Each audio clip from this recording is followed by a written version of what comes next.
ठीक है स्टूडेंट्स, तो इस तरह से अगर कभी भी आपको हेक्सागन की कोई प्रॉब्लम आ जाती है या फिर ट्रायंगल के केस में आपको मोमेंट्स निकालनी है, तो आप क्या करोगे, आप सभी फोर्सेस को according to their angle movement निकालते जाओगे और एड अप कर दोगे।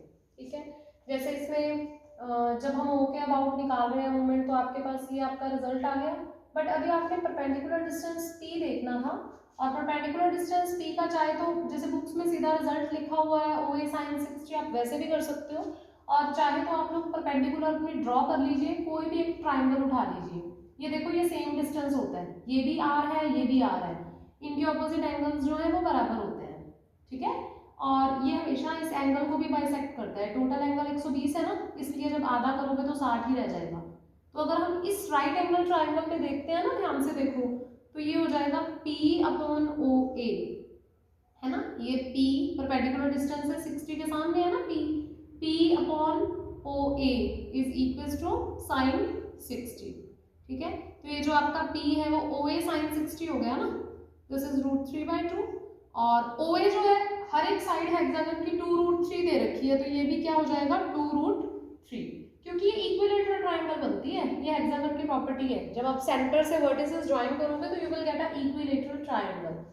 ठीक है, तो बस आप यहाँ पे वैल्यू सब्स्टिट्यूट करो और ये आपके पास क्या आ जाएगी, मोमेंट। इस तरह से आप मोमेंट्स निकाल सकते हो। अभी तो आपने किसके अबाउट निकाली है, सेंटर के अबाउट, बट अगर सेंटर की जगह हमने निकालनी है अबाउट द पॉइंट ए, तो क्या होगा, तो अकॉर्डिंगली सब कुछ चेंज हो जाएगा। जैसे फर्स्ट फोर्स थी 1 यूनिट वाली, है ना, तो 1 यूनिट का ए पॉइंट से परपेंडिकुलर डिस्टेंस ये तो 0 ही हो जाएगा, क्योंकि ये वाली फोर्स तो इसमें से पास कर रही है ना, 0। नेक्स्ट क्लॉकवाइज डायरेक्शन है ना, तो माइनस का 2 इनटू उसका परपेंडिकुलर डिस्टेंस, फिर 3 वाले का भी माइनस का 3, फिर इसके वाला परपेंडिकुलर डिस्टेंस, फिर 4 जो है वो एंटी क्लॉकवाइज है तो प्लस का 4 इसका परपेंडिकुलर डिस्टेंस, 5 वाले का परपेंडिकुलर डिस्टेंस और 6 वाले का। अब 6 वाली देखो ध्यान से, 6 यूनिट फोर्स भी ए पॉइंट के बीच में से पास कर रही है, 1 यूनिट फोर्स भी ए पॉइंट से पास कर रही है, तो 6 यूनिट वाले की मूवमेंट भी क्या हो जाएगी 0, 1 यूनिट वाले की मूवमेंट भी क्या हो जाएगी 0। बाकी जितनी फोर्सेस है उन सबकी हम मूवमेंट्स लिख देंगे। ठीक है, जैसे ये 2 यूनिट वाली फोर्स है, अब आप ध्यान से देखो 2 यूनिट वाली फोर्स ये हो गई ना, तो डायरेक्शन कौन सी है, क्लॉकवाइज, तो हमने माइनस का साइन लगा दिया। ठीक है, और अगर आप मूवमेंट की बात करते हैं तो मूवमेंट क्या होगी बच्चे, एक चीज और है, कई बार तो हम इसी अकॉर्डिंग मूवमेंट निकालते हैं। कई बार हम क्या करते हैं, हमारे पास एक ऑप्शन हो रहा है, जैसे ये फोर्स 2 यूनिट है ना, तो मैं क्या कर सकती हूँ, मैं इसका एरो इधर लगा के इसको -2 यूनिट भी लिख सकती हूँ, वो जैसे भी आपको कन्वीनियंट लगे। ठीक है, तो अब अगर सिंपल बात थी 2 यूनिट की फोर्स है ये, ठीक है, 2 यूनिट की फोर्स है और इसकी डायरेक्शन ये वाली है, तो हमने कहा -2 साथ में परपेंडिकुलर डिस्टेंस। अब परपेंडिकुलर डिस्टेंस हमें निकालना पड़ेगा, ये मैंने क्लास में थोड़ा सा आपको बताया भी था कि फ्रिक्शन कराते टाइम जब आपको मोमेंट निकालनी होती थी कि कैसे निकालनी है, अपनी फोर्स को प्रोड्यूस करिए इस तरह से और यहाँ से ऐसे परपेंडिकुलर डिस्टेंस ड्रॉ कर लीजिए। ठीक है, फ्रिक्शन में जरूरत पड़ी थी हमें कई जगह पे, तो ये आपका परपेंडिकुलर डिस्टेंस हो जाएगा। ठीक है, अब ये क्या होगा, आपको इस एंगल की जरूरत पड़ेगी। ठीक है, अभी ये हेक्सागन में काम हो रहा था, ये सब रब कर लीजिए, हेक्सागन में काम हो रहा था, ये 120 डिग्री का एंगल है, तो ये बचा हुआ एंगल कितना रह गया, 60 डिग्री रह गया ना, इज इट ओके। अब ये अगर 60 डिग्री का एंगल है और आपने ये राइट एंगल ट्राइंगल बना रही है, तो इसमें भी फिर P upon A B again comes out to be sine 60, तो आपका ये परपेंडिकुलर डिस्टेंस जो है वो 2√3 साथ में साइन 60 मतलब √3/2। ठीक है, तो ये -2 into 3 units, is it okay. इस तरह से आप ये परपेंडिकुलर डिस्टेंस भी लिख सकते हैं। आगे सेम -3 मतलब 3 यूनिट फोर्स, ये हो गई 3 यूनिट फोर्स। अब जो ये 3 यूनिट फोर्स है इसका भी परपेंडिकुलर डिस्टेंस ए से, अब हमें इसका भी ए से परपेंडिकुलर डिस्टेंस देखना पड़ेगा। अब ये हमें पता है 90 डिग्री का एंगल होता है ऐसे। ठीक है, बट मुझे क्या करना है, मुझे CD पे परपेंडिकुलर डिस्टेंस देखना है, क्योंकि अब जो फोर्स है वो CD के अलोंग लग रही है। ओके, तो ये वाली फोर्स में अगर आप परपेंडिकुलर डिस्टेंस देखना चाहते हैं तो फिर से आपको क्या करना पड़ेगा, आपको ये भी 90 डिग्री होता है बच्चे और ये भी 90 डिग्री होता है, ऐसे हेक्सागन की प्रॉपर्टीज हैं ये, ठीक है, लाइक दिस। अब ये क्यों होता है, थोड़ा सा अपने आप भी कर लेना चीजों को। हेक्सागन में क्या होता है, जैसे ही आप ये हेक्सागन ड्रॉ करते हैं ना, लाइक दिस, जब आप एक पॉइंट को सभी एंड पॉइंट्स से ज्वाइन करेंगे, जैसे इससे किया, दूसरे से किया, तीसरे से किया, चौथे से किया, तो 30-30 डिग्री के एंगल्स बनते हैं इस तरह से, 30 डिग्री। अब ये पूरा एंगल 120 डिग्री का है, ये 30 डिग्री हो गया है ना, 150 हो गया ना पूरा, तो ये एंगल कितना बचा, ये कितना एंगल बच गया, ये 120 है, ये 30 है, ये 30 हो गया, ये 120 है, 150 हो गया, तो ये भी अपने पास जो है एंगल वो कितना बचा, सिर्फ 30 डिग्री। Is it okay? तो यहाँ ये जो परपेंडिकुलर डिस्टेंस है, ये परपेंडिकुलर डिस्टेंस क्या है, AC।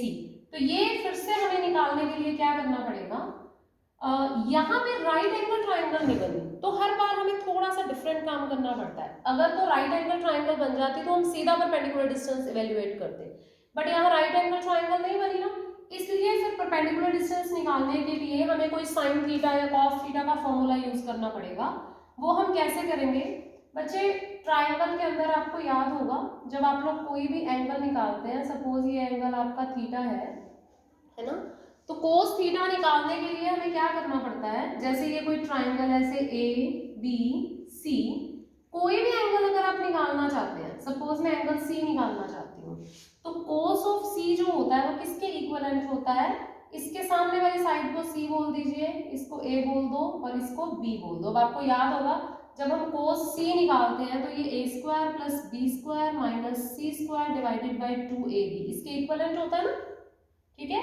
तो इसलिए अगर मान लो कभी हमने कोई साइड, जैसे C साइड ही निकालनी है मुझे, है ना, तो C साइड निकालने के लिए हम क्या कर सकते हैं, 2AB इधर ले जाओ, ठीक। तो अगर आपको C स्क्वायर की वैल्यू चाहिए तो you can use A square plus B square minus 2AB cos C। तो यहाँ पे इस तरह का रिजल्ट यूज करना पड़ रहा है, उसके बाद आपके पास परपेंडिकुलर डिस्टेंस आएगा, ठीक है। तो आप ये AC निकालना चाहते हो ना, तो इसका नाम आप C रख सकते हो। तो ये C स्क्वायर निकालने के लिए हमें A स्क्वायर B स्क्वायर मतलब AB का स्क्वायर BC का स्क्वायर, वो तो सारी साइडें 2√3 दी हुई है, इस साइड का स्क्वायर इस साइड का स्क्वायर, है ना। अभी क्या किया था, C स्क्वायर निकालने के लिए माइनस 2AB और साथ में cos of C। cos of C मतलब A और B के बीच का जो एंगल होता है, ठीक है। A और B के बीच में कितना एंगल बैठा हुआ है, 120 डिग्री बैठा है ना, तो you will use cos 120। cos 120 is nothing but minus half, ठीक है। तो कैलकुलेट कर लो और यहाँ पे निकाल दो जो भी आपका आ रहा है, it is coming out to be 36। C square अगर 36 है तो आपका जो परपेंडिकुलर डिस्टेंस है वो कितना रह गया, 6। तो यहाँ पे मार्क करिए 6। अब आगे आप लोगों से हो जाएगा, ठीक है। क्या करते जाना है, हर एक पॉइंट पे परपेंडिकुलर डिस्टेंस निकालते जाना है। जिस तरह से AC निकाला है बिल्कुल सिमिलरली उसी तरह से ही आप लोग AD और AE भी निकाल सकते हो, ठीक है। तो 1 बाय 1 सबके परपेंडिकुलर डिस्टेंसेस निकालना और यहाँ पे वैल्यूज पुट करते जाना, and in this way you will get the moments. मैंने अपनी तरफ से जो जो डिफरेंट थिंग्स थी वो सारी कवर कर दी है, ठीक है। उसके बाद हम नेक्स्ट को डिस्कस करते हैं, सारी की सारी मोमेंट्स निकाल लेना। हेक्सागन का एक और क्वेश्चन भी था, चलो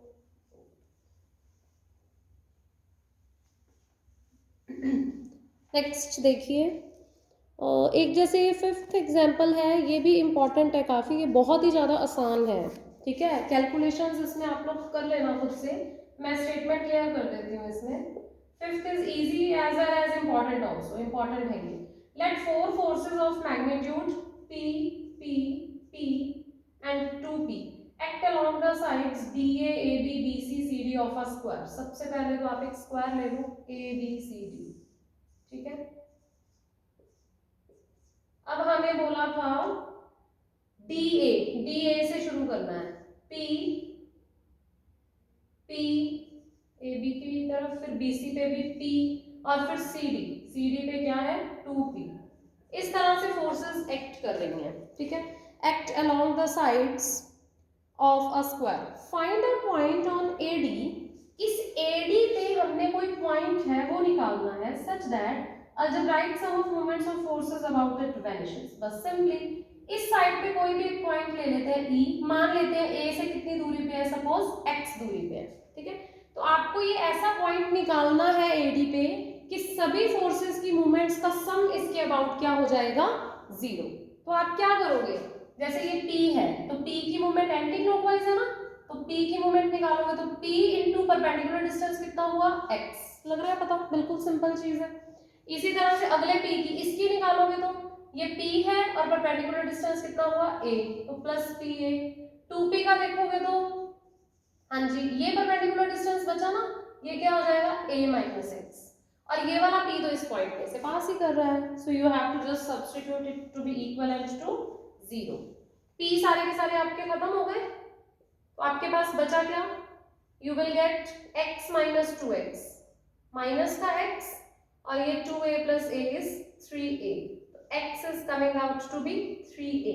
तो एक्चुअली ये जो पॉइंट x, मतलब जो पॉइंट E आपको मिला वो यहाँ नहीं होगा, वो तो हमने मार्क किया था क्योंकि हमें पता ही नहीं था P पॉइंट कहाँ है, तो हमने सोचा था AD पे कहीं होगा, बट x की वैल्यू कितनी आई, 3 टाइम्स a यूनिट तो तुम्हारे स्क्वायर की लेंथ ही है ना, a यूनिट ही और लगा लो और उसके बाद a यूनिट और लगा लो, तो असल में ये जो पॉइंट E आया ये 3 टाइम्स a पे होगा, मतलब यहाँ पे होगा। तो एक स्क्वायर के रिस्पेक्ट में इतनी दूर वहां ये पॉइंट आपको मिला है E, कि अगर आप इन सिस्टम की सभी फोर्सेस की मूवमेंट्स E के अबाउट कैलकुलेट करेंगे तो उनका अलजेब्राइक सम क्या होगा, 0। तो ये प्रॉब्लम पूछी गई थी यहाँ आपसे, ठीक है। तो E जो है वो असल में प्रोड्यूस करके आएगा लाइन को, ठीक है। नेक्स्ट एक तो और डिस्कस करते हैं, ये 6th एग्जाम्पल है, ये भी इंपॉर्टेंट है। क्या है इसमें देखिए, अ man on the ground is pulling a vertical tree, ground पे कोई पर्सन खड़ा है, ठीक है। कुछ अलग अलग बच्चों ने मुझे कुछ अलग अलग एग्जांपल्स वगैरह बोली थी कि ये क्लियर कर देना, तो आई होप सबकी जो रिक्वायर्ड प्रॉब्लम्स है ना वो इसमें से क्लियर हो जाएंगी। किसी की कुछ प्रॉब्लम्स होंगी, किसी की कुछ प्रॉब्लम्स होंगी, तो आप लोग देख लेना। 6th है, अ man on the ground is pulling a vertical tree, ground पे कोई पर्सन खड़ा है और यहाँ कोई ट्री है सपोज, ठीक है, उसने इसको पुल करना है, मतलब खींचना है। भाई कोई पेड़ तोड़ना चाहते हैं तो ऑब्वियस सी बात है हम क्या करेंगे, कोई रस्सी बांधेंगे यहाँ पे और पर्सन उसको खींचने लग जाएगा, सिचुएशन ऐसी ही होगी ऑब्वियसली, ठीक है। बट सोच के देखिए, जब कोई पर्सन इस तरफ फोर्स लगाएगा, ऐसे रस्सी से खींचेगा ना, तो फोर्स हम ऐसे लगा रहे हैं, और आपको पता होगा ट्री जो वैसे रोटेट करके आएगा, ठीक है, रोटेशन। क्यों, क्योंकि ट्री का ये हिस्सा तो फिक्स है। क्या ट्री सीधा स्लिप करके आगे को जा सकता है ऐसे, ऐसा तो नहीं होगा ना, हम समझते हैं इस बात को, क्योंकि उसकी रूट्स फिक्स होती हैं। तो इस क्वेश्चन को पढ़ते ही आपको समझ आएगा कि इसमें किसका रोल है सारा का सारा, मूवमेंट का, क्योंकि आप कोई फोर्स लगाएंगे पेड़ को नीचे की तरफ लाने के लिए, तोड़ने के लिए, तो जो वो फोर्स इस पेड़ पे इफेक्ट डाल रही है वो सारा का सारा क्या है, रोटेटिंग इफेक्ट। तो movement of F about O कहना चाहिए हमें, O, क्योंकि जो फिक्स्ड पॉइंट है उसी के अबाउट मूवमेंट की बात की जाएगी ना। हम क्या कहते हैं, a man on the ground is pulling a vertical tree with a given force, okay, by means of an inelastic rope of length L। ये भी बता रखा है रोप जो ली है उसने पेड़ के लिए, उसकी लेंथ कितनी है, L है, तो ये लेंथ क्या है, L। अब आगे बोला है निग्लिजिबल वेट, रस्सी का वेट निग्लिजिबल है। At what point of tree must one end of the rope be tight, ठीक है, किस एंड पे ट्री के हम रोप का जो हिस्सा है वो बांधें, कुछ भी C मान लिया, जैसे इसे हम C पॉइंट पे बांधना चाहते हैं, so that the man pulling the other end may exert the greatest tendency to pull it over। वो कहते बताओ किस हिस्से पे, हाँ आपने कोई पेड़ तोड़ना हो है ना, तो हम भी ये चीज जज कर सकते हैं। जब हम ये रिजल्ट निकालेंगे तो हमें समझ आ जाएगा, घर पे मान लो कोई पेड़ तोड़ना है तो हम अपने एल्डर्स को सजेस्ट कर सकते हैं कि इस पॉइंट पे रस्सी बांधो। जब आप इस पॉइंट पे रस्सी बांधोगे ना तो आपका जो जोर लग रहा है, जो फोर्स आप लगा रहे हो, उसका सबसे ज्यादा इफेक्ट होने वाला है। टॉप पे बांधेंगे तो वो यहाँ से रास्ते से कहीं टूट सकता है, पेड़ कई बार आधा टूट जाता है ना। तो हम क्या चाहते हैं, ऐसी जगह पे रस्सी बांधी जाए कि सीधा O पॉइंट पे इफेक्ट हो और टेंडेंसी मैक्सिमम रहे, मतलब हम क्या करने वाले हैं, मूवमेंट ऑफ एफ अबाउट ओ निकालने वाले हैं, और हम चाहते क्या है कि ये वाली मूवमेंट हो जाए मैक्सिमम, दैट्स ऑल। ठीक है, तो ये मैक्सिमम कैसे होगी, हमें सिर्फ इतना ही पता है कि ये एल है, बस इसके अलावा हमें और कुछ नहीं पता, और तो कुछ दिया ही नहीं हुआ हमें, है ना, सिर्फ ये लेंथ दे रखी है कि ये एल है, दैट्स ऑल। और हमें नहीं पता कि हमें कहाँ रस्सी बांधनी है, तो हम मान लेते हैं कि हम किसी हाइट एच पे रस्सी बांध रहे हैं। ठीक है, ये लेंथ हो गई हमारी एल। तो मोमेंट ऑफ एफ अबाउट ओ निकालते हैं हम, force into perpendicular distance. Direction क्या है, डायरेक्शन इज क्लॉकवाइज। ठीक है, तो असल में तो ये क्या आने वाला है, नेगेटिव, बट हम क्या करेंगे, ऑब्वियसली हम इसका मैग्नीट्यूड कंसिडर करेंगे। ठीक है जी, हमें क्या करना है, ओ के अबाउट लेना है ना, ओ के अबाउट लेना है, तो हम उसके मैग्नीट्यूड पे ही बात कर लेंगे। ठीक है, डायरेक्शन ध्यान से देख लीजिए, क्लॉकवाइज जाती है ना, तो असल में तो ये नेगेटिव बनेगा। चलिए, तो हम मैग्नीट्यूड की बात कर लेते हैं यहाँ पे। तो फोर्स इनटू परपेंडिकुलर डिस्टेंस, हाँ जी, परपेंडिकुलर डिस्टेंस क्या होगा, डायरेक्ट तो नहीं पता, हम ड्रॉ कर लेते हैं कुछ भी, मतलब मान लो ये परपेंडिकुलर डिस्टेंस हो गया।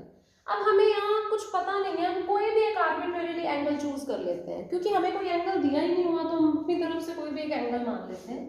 सपोज इसको मान लिया आपने थीटा, जैसे आपने इसको थीटा माना, तो ये आपने परपेंडिकुलर ड्रॉ किया ना, ये कुछ इस तरह से ड्रॉ कर लो, इट विल बी परपेंडिकुलर।